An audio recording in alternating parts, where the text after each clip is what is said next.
Oi, tudo bem? Esse é o BTC Money, seu programa de finanças pessoais, economia e investimentos da BTC. Meu nome é Gustavo Habib, eu sou instrutor de negociação e comunicação, e no episódio de hoje falaremos sobre um assunto muito importante. A gente vai falar sobre imposto de renda, mais especificamente declaração do imposto de renda. Comentaremos sobre a estrutura, algumas dicas, né, de como você pode colocar algumas coisas, né, ou você deve colocar alguns investimentos, enfim, imóveis e uma série de outros aspectos dentro do imposto de renda. A gente vai falar sobre os impostos também. Enfim, bastante coisa para tentar te ajudar. Lembrando que a data foi esticada, a gente também vai falar sobre isso. E para me ajudar nesse assunto bastante, estou com o nosso instrutor de renda fixa, risco e performance do nosso curso de mercado financeiro, o GFP, que inclusive está com inscrições abertas para as turmas do segundo semestre. Rafael Lopes, tudo bem? Bem-vindo.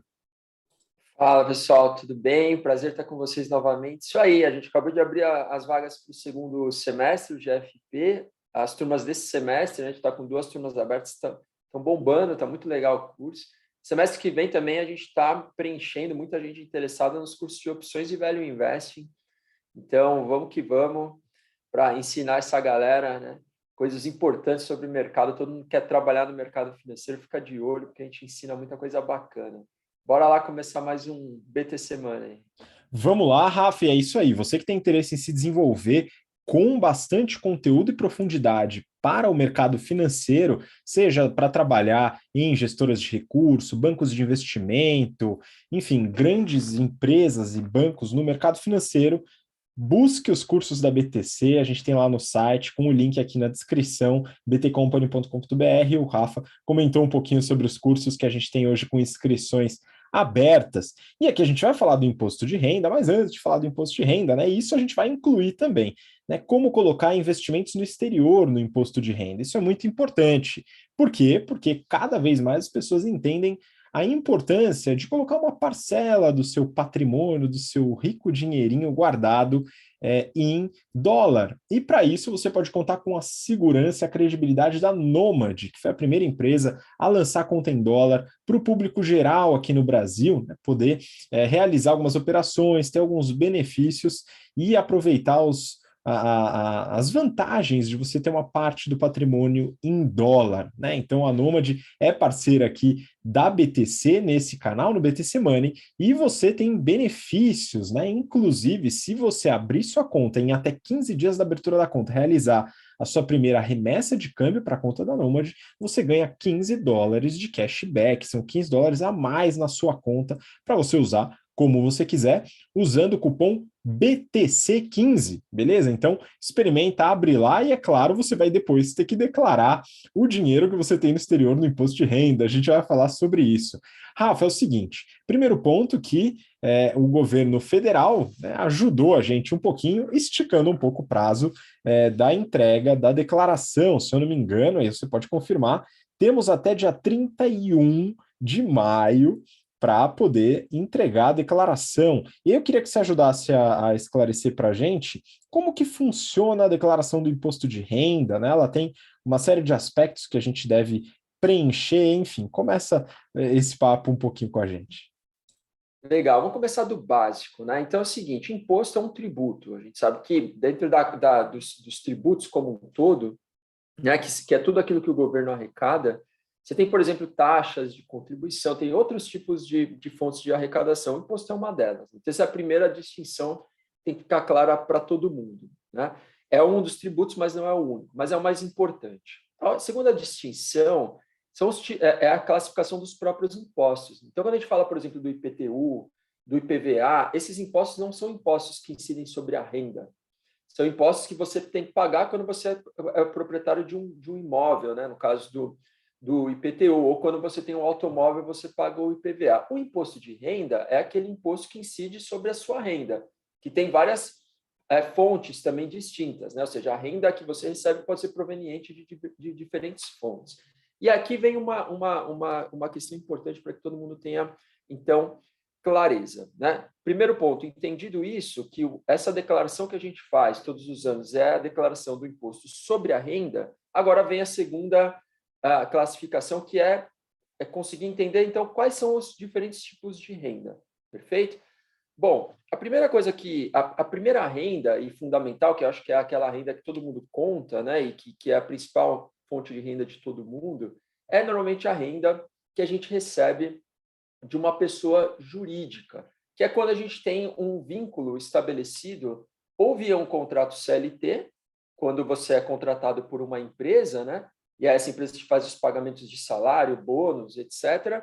Ou quando você é o sócio, o proprietário de uma empresa, e você pode receber essa renda via dividendos, né? Então, essa é a configuração que se estabelece entre uma pessoa física e uma pessoa jurídica. Perfeito? Você também pode obter rendas através de investimentos financeiros que você faz. É quando você, por exemplo, faz a alocação num título de renda fixa, sei lá, num título público, numa debênture, num CRI, num CRA, na ação de uma empresa, e você obtém as rendas via pagamento de juros, via pagamento de dividendos, via pagamento de juros sobre capital próprio, né?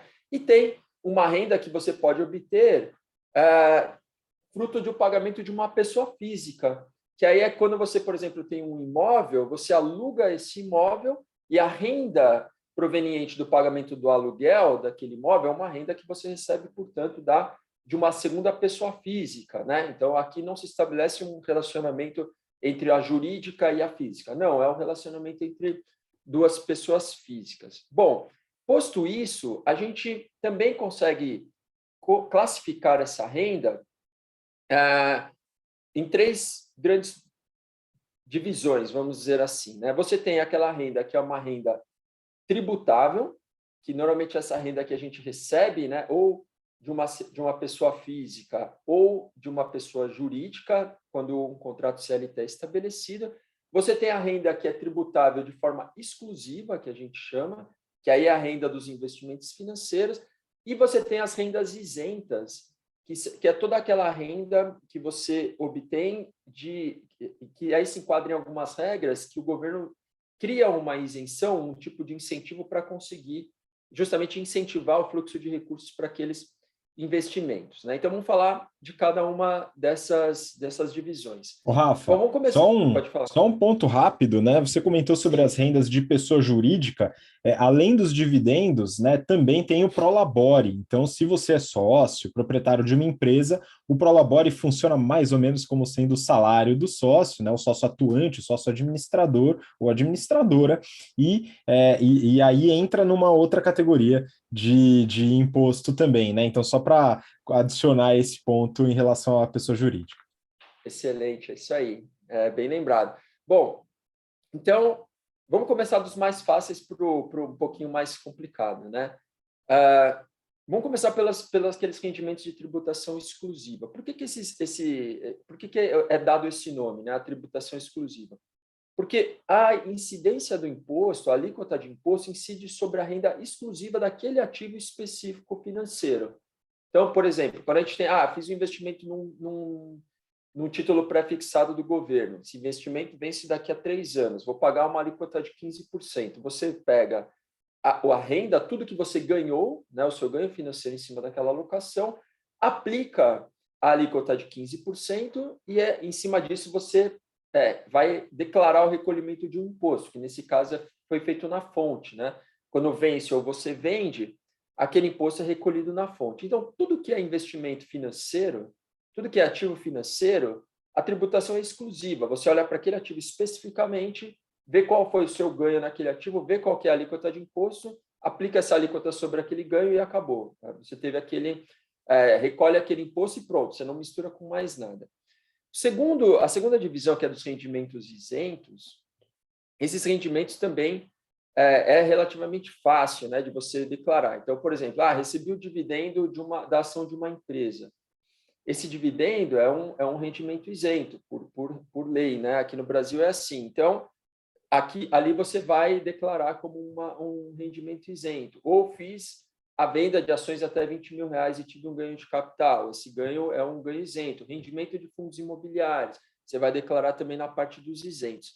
E aí, por fim, vem a parte dos rendimentos tributáveis, que aqui é um pouquinho mais difícil, porque tudo aquilo que você teve como renda, né? Então, você vai somar o aluguel, você vai somar a renda que você teve fruto de um contrato CLT com uma empresa, soma tudo isso, isso compõe a sua base tributável, né, a sua base de rendimentos tributáveis, e aí você vai aplicar a regrinha lá do cálculo do imposto de renda, que numa primeira faixa, né, ele é isento, e aí depois ele vai subindo até a alíquota de 27,5%, que é uma alíquota bastante alta, né? Bom, então essa é a primeira distinção que tem que ficar bastante clara. Tem uma coisa que normalmente traz muitas dúvidas para o contribuinte, que é a seguinte: imagina um profissional autônomo que ele tem duas opções. Ele pode prestar um serviço, né, e emitir um recibo e declarar os pagamentos que ele recebe dos seus clientes. Né? Imagina, sei lá, um fisioterapeuta, né? Ele atende um monte de pessoa física, emite os recibos, essas pessoas fazem o pagamento para ele, ele declara como renda que ele recebe de uma pessoa física, isso entra como o montante, né, de base tributável, e provavelmente vai ser tributado a alíquota de 27,5%. Tá? Qual que é uma alternativa que esse fisioterapeuta tem? Ele tem a alternativa de abrir uma empresa, ele abre um CNPJ, emite nota fiscal através desse CNPJ, do qual ele é sócio, né? Recolhe os impostos de acordo com a regra de tributação da empresa, normalmente no Simples, né, para um profissional que tem um nível de faturamento um pouco mais baixo, e depois retira o recurso da empresa via dividendo, e aí ele não paga imposto. Né?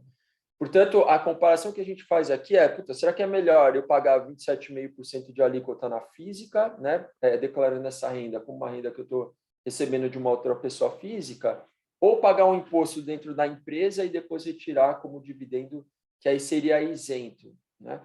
Normalmente é melhor você ter a empresa, mas é uma coisa que muita gente faz confusão, essa distinção entre o que é renda isenta e o que é renda tributável, perfeito? Portanto, aqui tem que ficar claro essa relação, né? Quando você recebe a renda de uma pessoa física, é aquilo que eu estava comentando. Você declara aquilo como uma renda que você está recebendo, entra na sua base tributável, rendimento tributável, enquadra na tabela de tributação da pessoa física.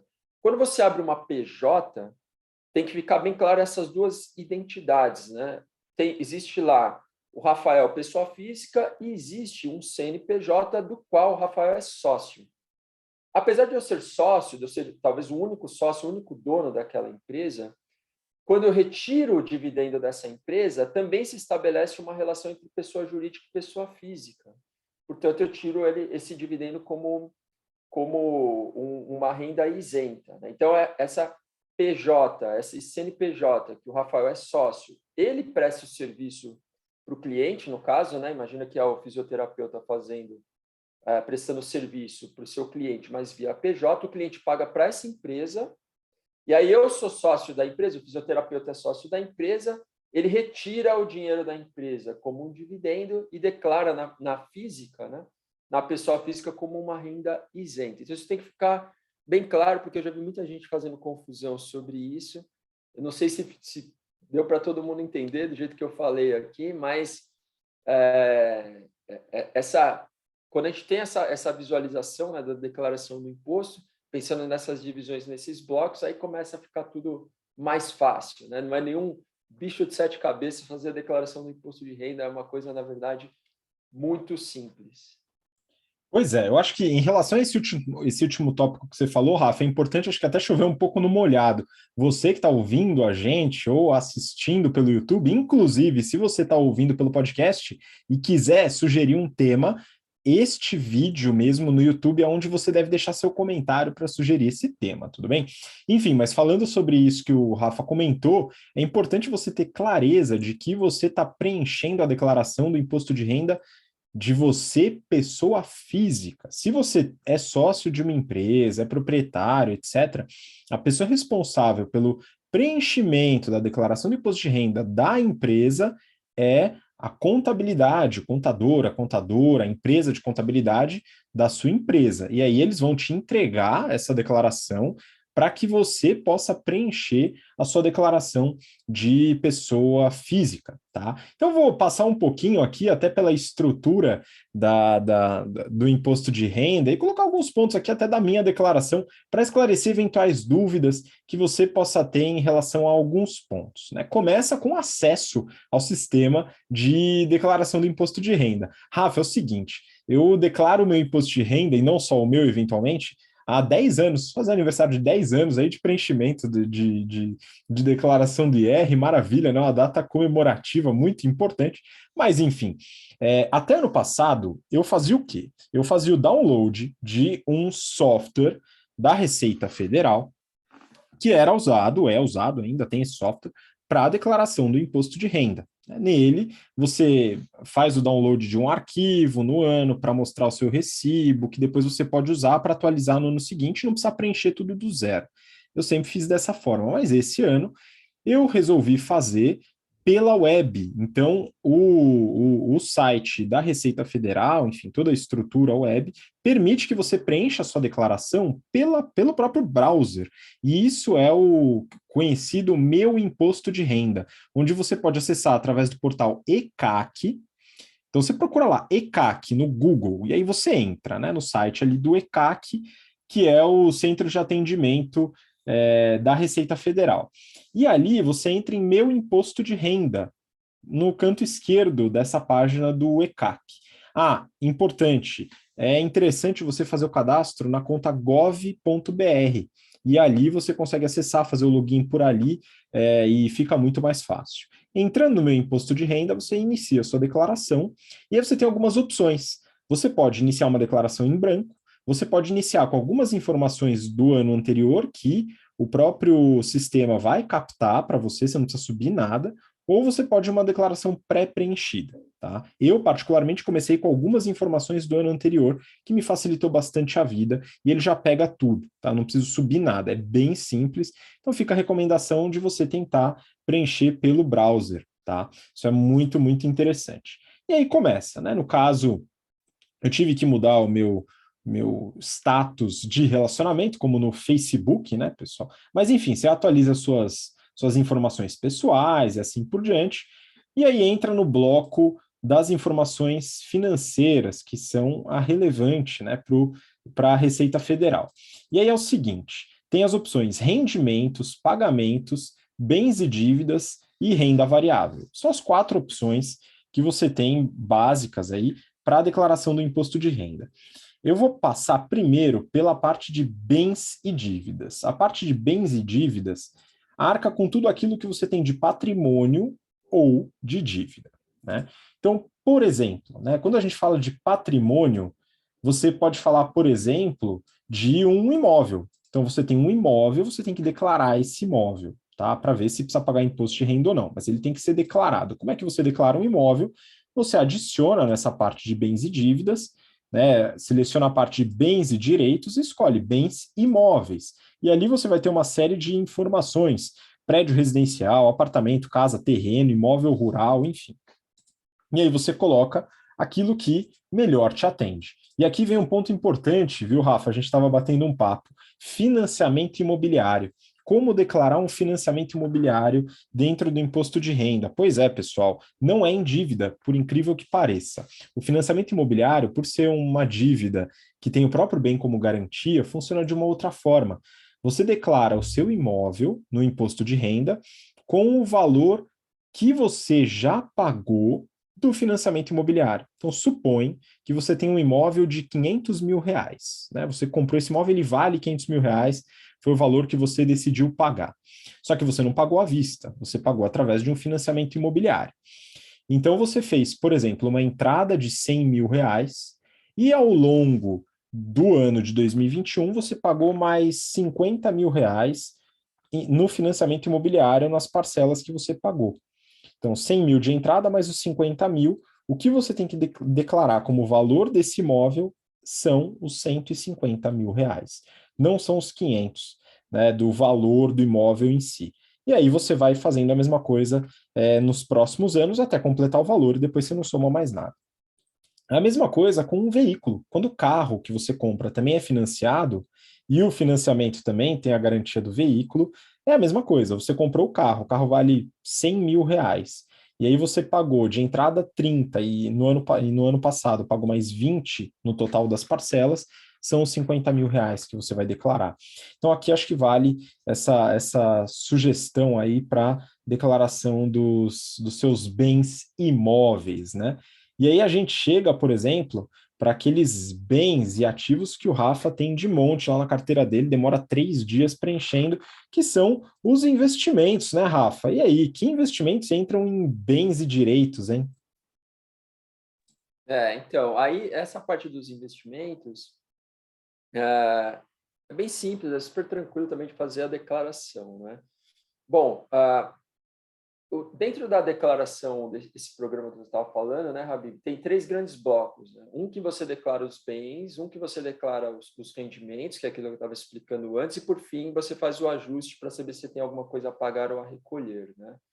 Então, tudo aquilo que faz parte do seu patrimônio, você tem que declarar na parte de bens, que são os bens e direitos, né? Então, por exemplo, fulano tinha lá 200 mil reais no final de 2021, em termos de patrimônio, somando tudo, carro, casa, ações, títulos financeiros, e no final de 2022, lá ganhou bastante dinheiro, a ação bombou, tinha, sei lá, 300 mil reais. Você vai declarar essa variação patrimonial.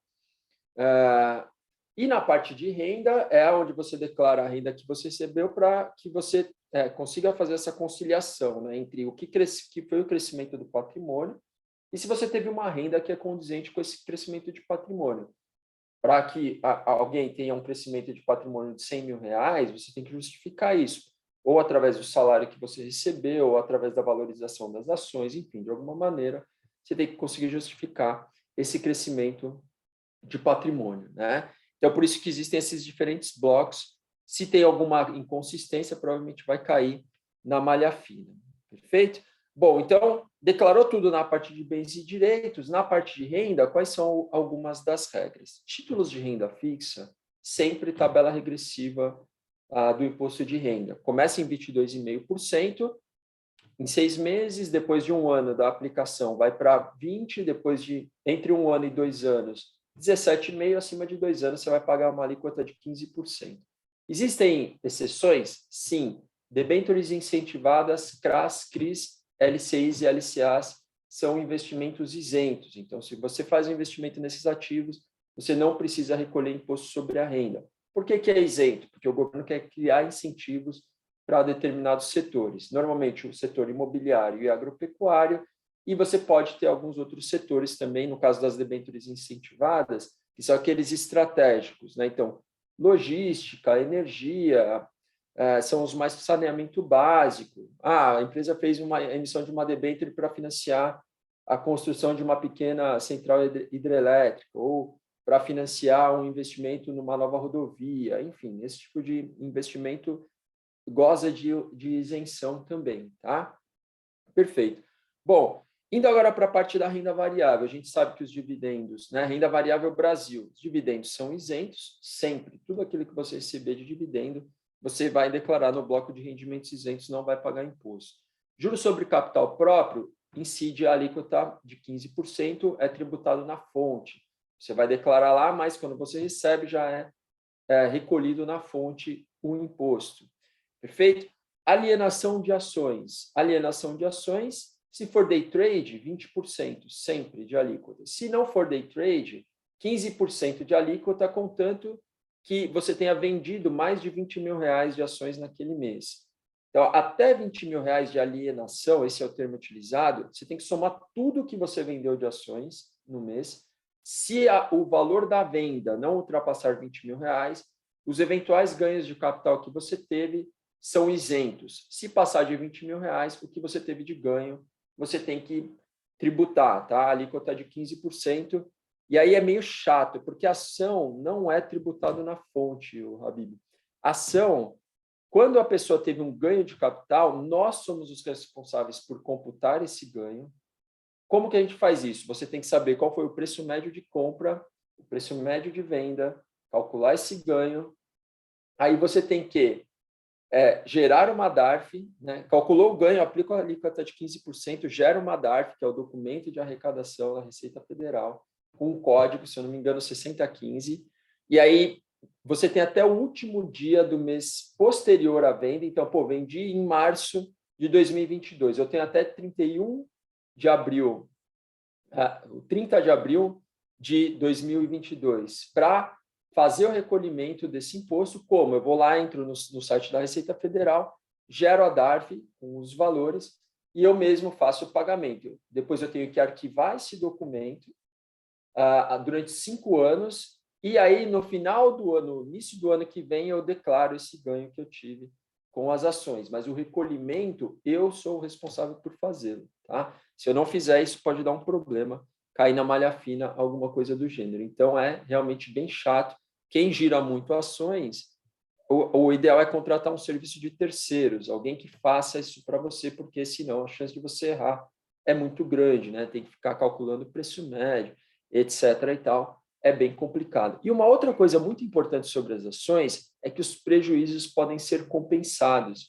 Então, imagina o seguinte, comprei a ação de uma empresa e errei, vendi com prejuízo. Tive um prejuízo de R$2.000. Aí, passado algum tempo, uma outra ação eu tive um ganho de R$2.000 também. Imagina que esse ganho fosse ser tributado. Eu tenho que pagar imposto sobre esse ganho? Não. Por quê? Porque eu tive um prejuízo no passado que eu posso usar para compensar esse ganho que eu tive. Quais ganhos e prejuízos podem ser compensados? Tudo que for mercado à vista, eu posso usar para compensar. Então, eu tive um prejuízo no ETF, posso usar esse prejuízo para compensar um ganho numa ação? Pode. Tive um prejuízo numa BDR, tive um prejuízo até numa opção. Posso usar isso para compensar um ganho que eu tive depois numa ação? Essas coisas são intercambiáveis? Sim, são. Tá? E no caso de mercado futuro, e os mercados futuros? Aí a mesma coisa, o que eu tive de prejuízo no mercado futuro, eu posso usar para compensar um ganho que eu tive no mercado futuro. A única distinção que a gente tem que fazer é entre day trade e operações comuns ou normais. Então, prejuízos que eu tive no day trade, eu só posso usar para compensar ganhos no day trade. Prejuízos que eu tive com operações normais, eu posso utilizar para compensar ganhos que eu tive com operações normais. E aqui, de novo, né, ficar armazenando, calculando isso, etc., é muito chato, muito difícil. Contrata um serviço de terceiro que é muito melhor. Tá? Só para fechar, falando de ações no exterior. Ações no exterior, até R$35.000 de alienação no mês é isento. Tá? E também goza desse benefício da possibilidade de compensação de prejuízos. Tive um prejuízo no passado. Posso usar esse prejuízo para compensar um ganho hoje? Sim, pode usar. Tá? Então, isso é uma coisa importante também sobre as ações no exterior. Dividendo no exterior é tributado? Na fonte, pessoal. Aí, como é que funciona? Você tem uma regra de tributação do dividendo lá fora e uma regra de tributação do dividendo de ganhos no exterior aqui dentro. Só que, normalmente, o que você paga lá fora na fonte é mais do que o que você teria que pagar aqui. Então, não tem nenhum tipo de dividendo adicional. Normalmente, a gente não precisa fazer nada. Tá? Mas, se você teve um ganho com dividendo que você eventualmente teria que pagar, recolher algum imposto, você tem que fazer isso via carnê-leão. Tá?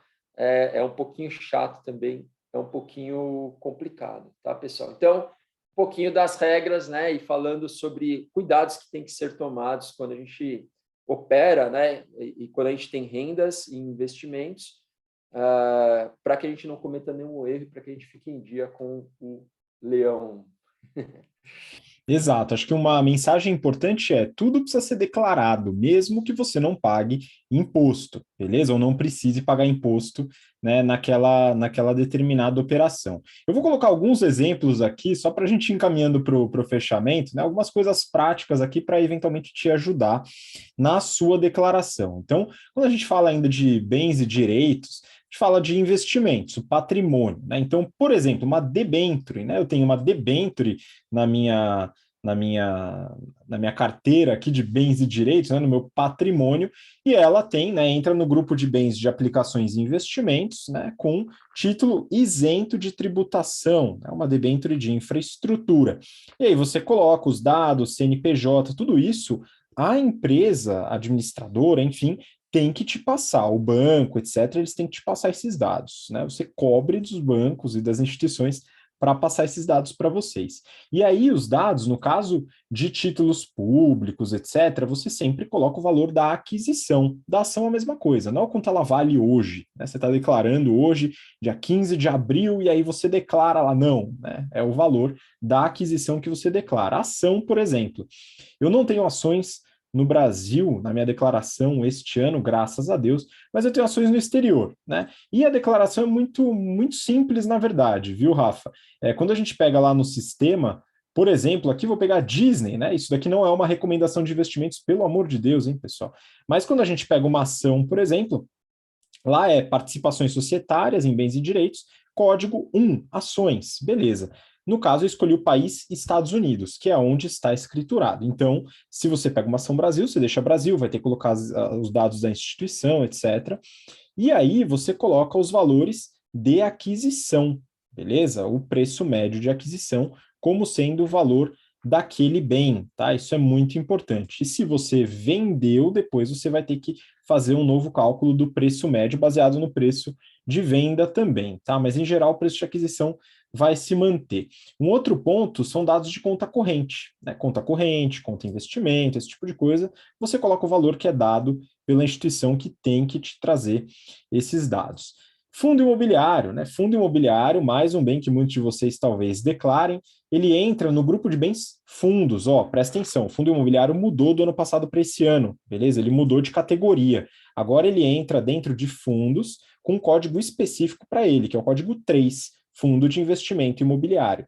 Também o valor médio de aquisição que deve ser colocado aqui.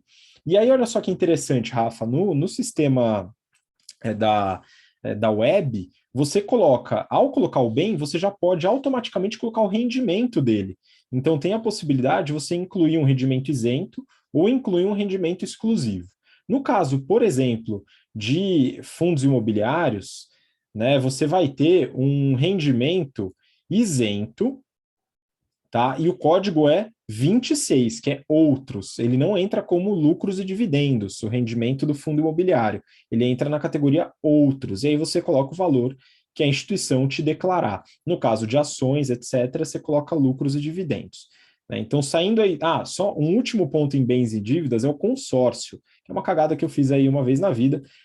E consórcio, pessoal, tem um código também específico para ele, que é o outros bens e direitos, que é o grupo 99, e o código 5, consórcio não contemplado, e aí você coloca o valor pago até então no consórcio, e não o valor da carta, por exemplo, etc. Então, é o valor pago até então. Quando a gente vai para rendimentos, né, acho que o Rafa colocou bastante informação aqui, e eu peço que vocês prestem atenção nessa segmentação de rendimentos isentos, rendimentos tributáveis e de tributação exclusiva.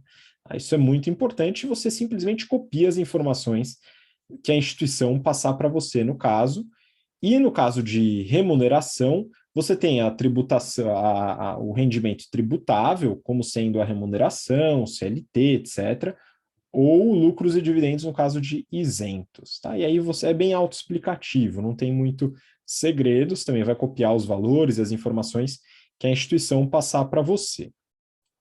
Quando a gente vai para, no caso de pagamentos, por exemplo, de receita de aluguel, né? Aí você vai ter que colocar mês a mês. Isso também entra no tal do carnê-leão que o Rafa colocou. Por fim, para a gente finalizar o episódio de hoje, que já está se estendendo um pouquinho, né, pessoal? Afinal, é um assunto muito importante e gostoso, né? Falar sobre declaração de imposto de renda. Pagamentos, pessoal. Alguns pagamentos você deve declarar também. Vou dar alguns exemplos para vocês. Doação. Se você recebeu alguma doação, sei lá, seus pais te deram 10 mil reais para você poder brincar de day trade. Maravilha, né? Esse valor que os seus pais transferiram para você, você deve colocar como um pagamento, né? Na verdade, não é pagamento, aqui entra como um recebimento, né? Um rendimento de doação, tá? Esse rendimento, ele tem um código de transferências patrimoniais, doações e heranças. Na questão dos pagamentos, se você doou alguma coisa, então você deu um dinheiro para os seus pais poderem brincar de day trade, isso aí sim entra como pagamento, e aí entra no código de 99, outro pagamentos e doações, né? Isso é uma doação realizada.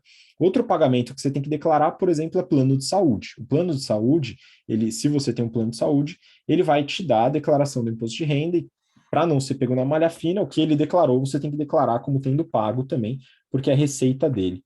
E um outro pagamento relacionado a isso são as despesas, por exemplo, de reembolso, de consulta, etc. Isso também deve ser declarado como pagamento. Então, são vários detalhes. Isso daqui é um raio-x da sua vida financeira, mais ou menos, mas é importante fazer direito para não ter nenhum problema futuro em relação ao pagamento de imposto e nenhum problema com a Receita Federal, porque é um problema que certamente você quer fugir, né? Então, conte com isso, você não quer esse problema para você na sua vida.